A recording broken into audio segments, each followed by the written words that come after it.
Magandang araw mga kaibigan, ako si Kuya Adi at ngayon ay samahan ninyo ako sa isang makasaysayang paglalakbay sa kasaysayan ng ating mahal na Pilipinas.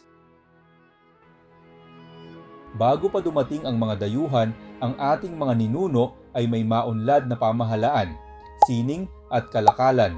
Mayroon tayong mga barangay na pinamumunuan ng dato at ang ating kultura ay likas na masining at masigla.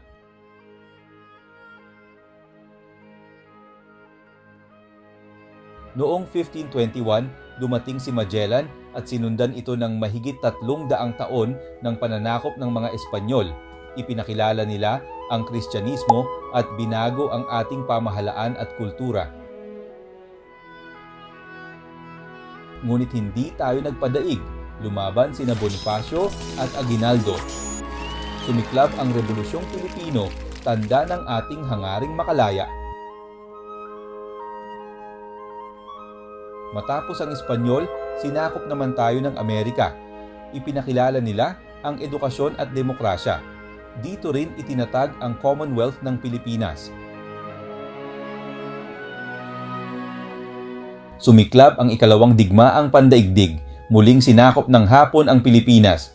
Maraming Pilipino ang lumaban sa pamamagitan ng gerilyang pakikidigma.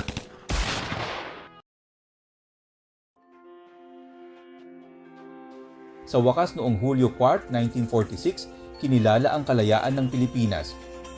Isang panibagong yugto ng kasaysayan ang nagsimula, ang ating pagiging malayang bansa.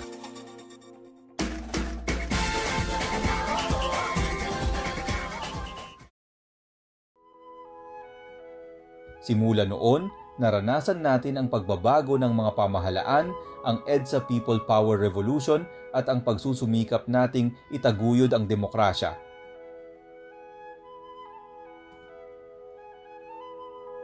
Ang kasaysayan ay hindi lamang mga petsa at pangalan. Ito ay ang ating pagkakakilanlan bilang mga Pilipino.